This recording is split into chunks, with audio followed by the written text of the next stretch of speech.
At the top of our show is a top-level meeting about our water supply and the city Desal project that's moving forward.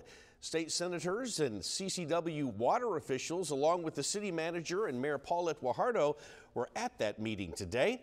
Our Michael Gibson joins us now with details of how he was able to gain access to the meeting.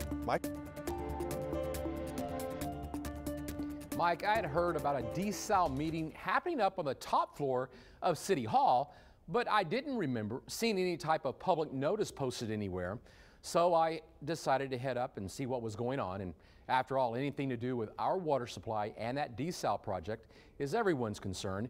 And I not only found local state senators, but the State Senate Water Committee chairman up there as well. Behind these closed doors, up on the 6th floor of City Hall, was a private meeting between state senators and city leaders.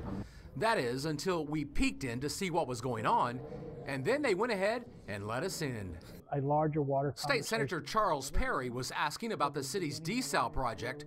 Perry is the chairman of the Senate's Water Committee and admits the state is way behind on addressing water concerns. I think we're 10, 20 years behind on where we should be in this state. The good news is we can go forward pretty quickly and start making changes. Senator Perry says his job in the upcoming legislative session is to get the state to fund water projects at an unprecedented level. 25 is going to be an additional water session. We started the conversation last session, and it needs to be about funding water similar to what we do with roads and bridges. State Senator Morgan LaMantia says she's hoping her fellow lawmakers will sign off on funding water projects instead of simply handing out low-interest loans.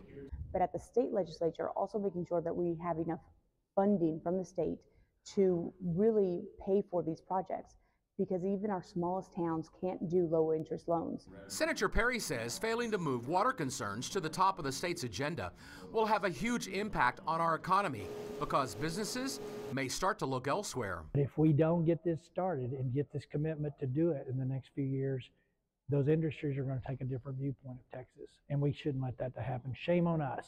There's no excuse to be in a situation where companies are looking at us and not coming for fear of no water.